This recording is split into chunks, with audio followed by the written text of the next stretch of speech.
In previous videos, I shared with you guys my 4,000 watt daily system. This is a budget setup, and yes, it pounds the ground hard, but it suffers from voltage fluctuations. You see, I did not properly upgrade my electrical system, and it shows with severe voltage drops, which led to this series where I share with you guys 3 tools for louder bass drops. You see, the AGM battery is the least effective method, and I soon disconnected it and replaced it with an ultra capacitor, our second best option, the UC31 by IOXUS.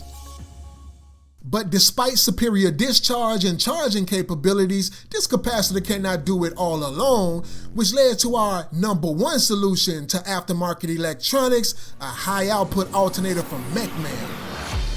Will this 320 amp Elite be enough to stabilize my 4,000 watt system?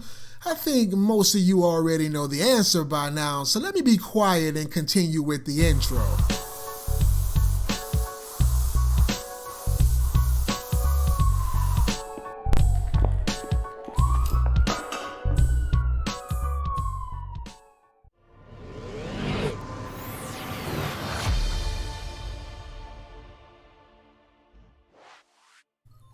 Alright guys, so first off, quick disclaimer, I am not telling you guys to go and do to your car like I did to my car. I am simply sharing with you guys what it took for me to get this done on my vehicle.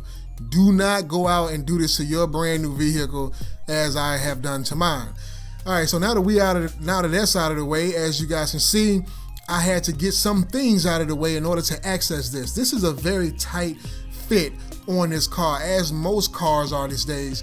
So I moved the 2 shrouds off the engine, one off of the radiator cover, and now I'm getting rid of the air filter. This is just going to be a quick uninstall, so to kind of give you guys some of the things that I had to go through.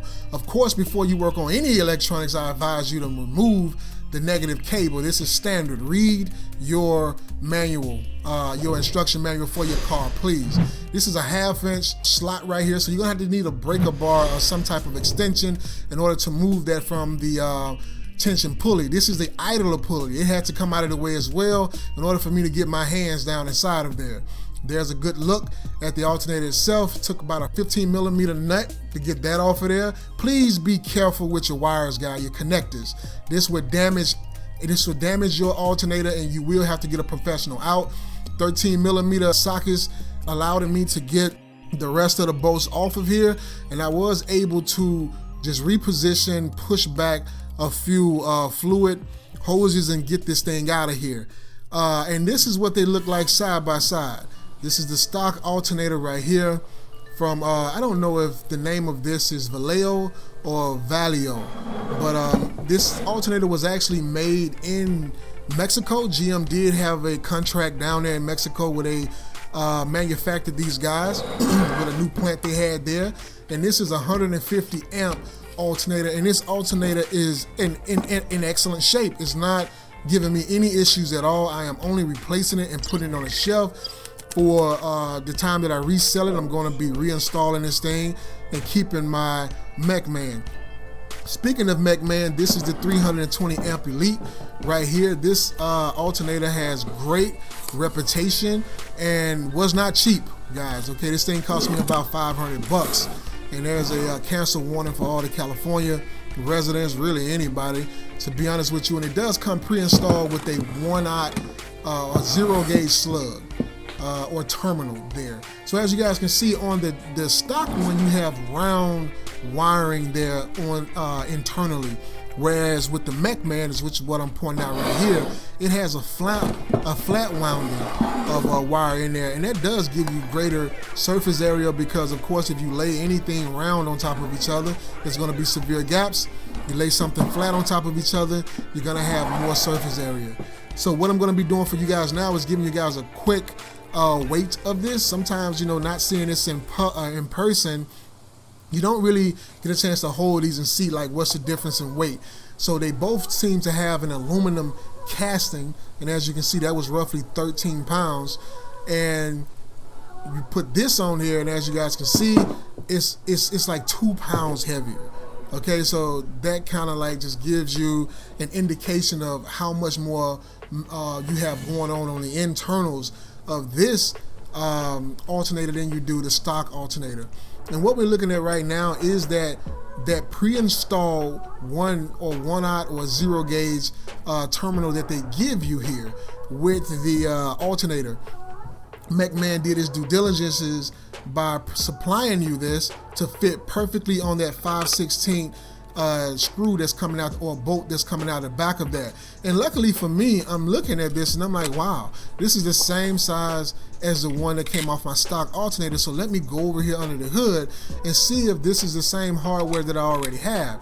And lo and behold, I mean, it's in a little, it needs to be clean, but this is exactly the same. It's 1/0 and it's 5/16. So that means that I don't have to go change any hardware. I don't even have to use the one that came with it. So I can put these guys side by side just to make certain that I'm not misleading myself here.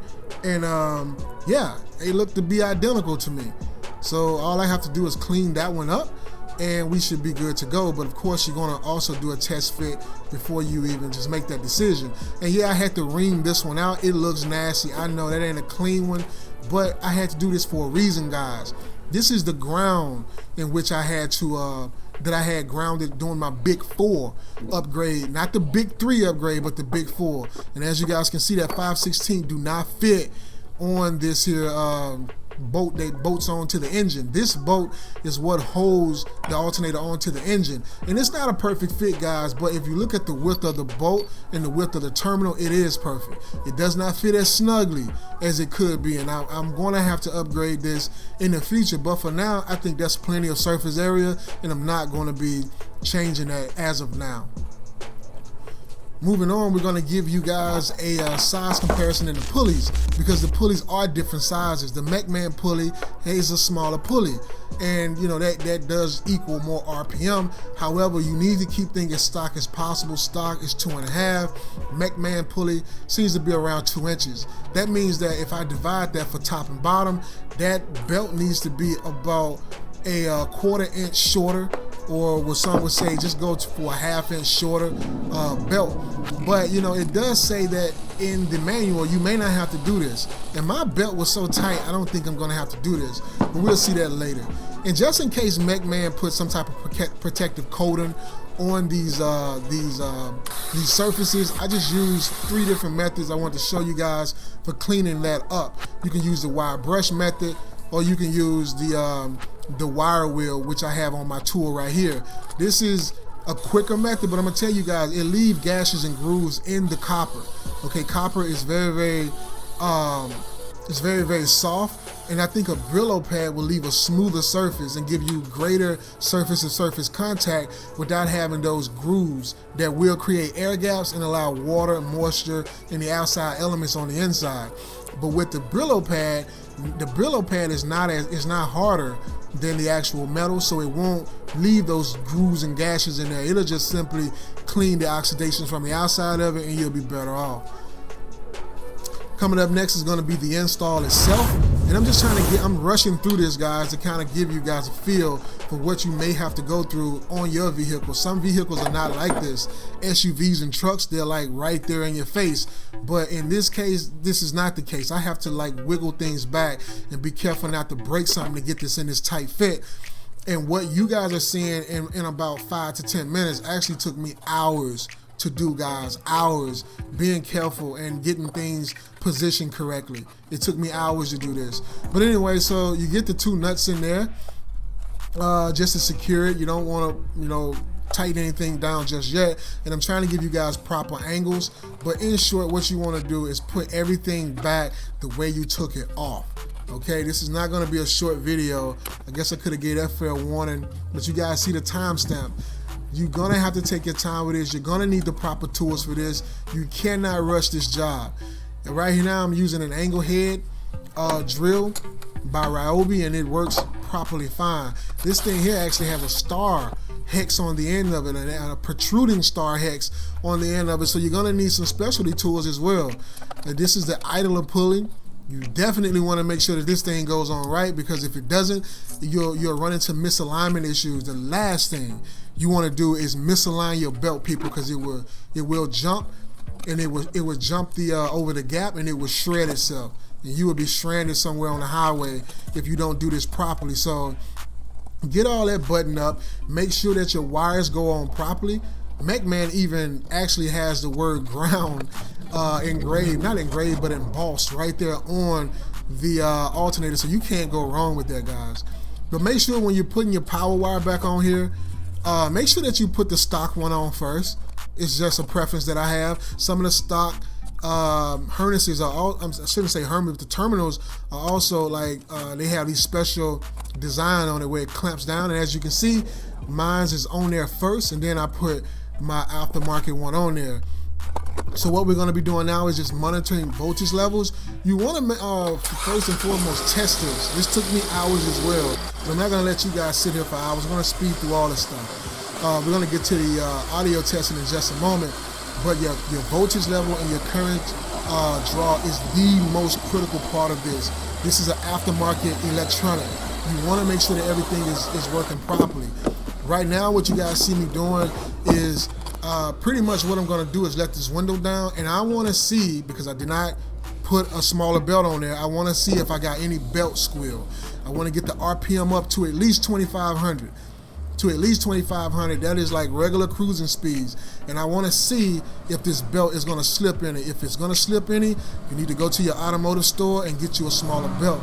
In my case, I got lucky. My belt was good, no squealing, and now what we're going to do, we're going to move on to the SPL test. If you are enjoying this video and would like to learn a little bit more about how to simplify car audio, please consider clicking that subscribe button so you don't miss a thing. Alright guys, so what we're doing now, we're going to move on to the SPL test, and we're going to be testing this at 36 Hertz and 48 Hertz, the same exactly as we did the last time, and we're going to see if this increased the bass any. Okay, so right now, like I said, the first test is going to be 38 Hertz, and we're going to see if we can move the meter.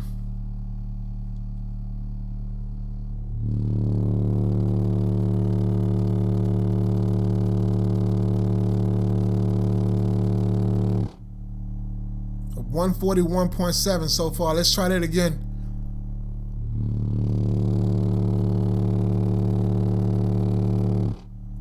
Check this out, guys. This thing sounds amazing in person. I wish you were here. So there we go. We got a 141.7 at 36 Hertz. Okay, now we're gonna try that 48 Hertz. This is where my cabin peaks at.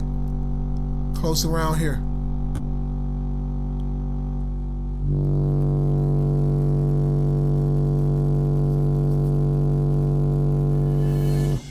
That's a 143.5, guys.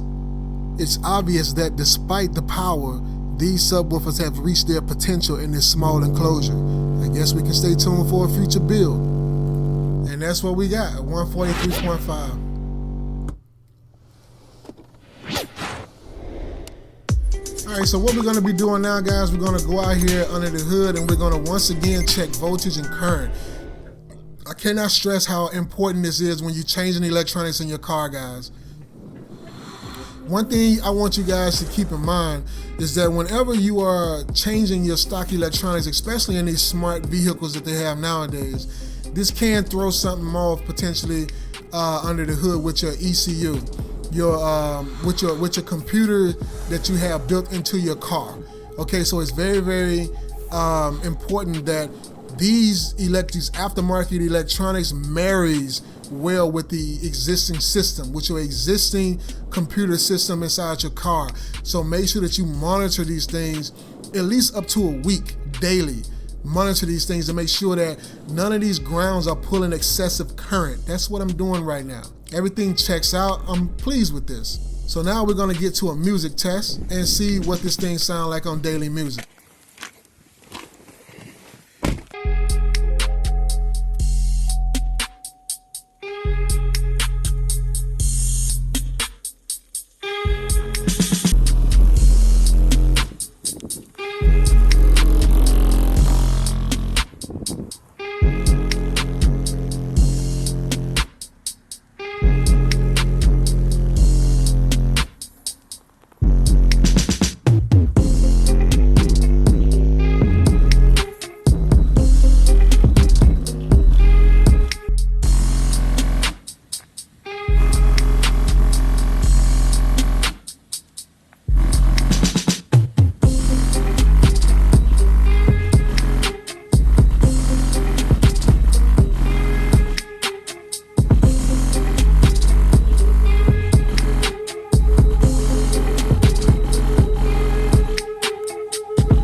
Hey, so you guys have followed this whole build, man, from the time where we swapped out the AGM with the ultra capacitor all the way up until where we actually put in an aftermarket high output alternator. I want to thank you guys for hanging in there with me. And what do you guys think about this? Do you guys think that car audio is too expensive? And do you guys think that we should have more budget channels like this on the platform? Leave your comment in the sections below.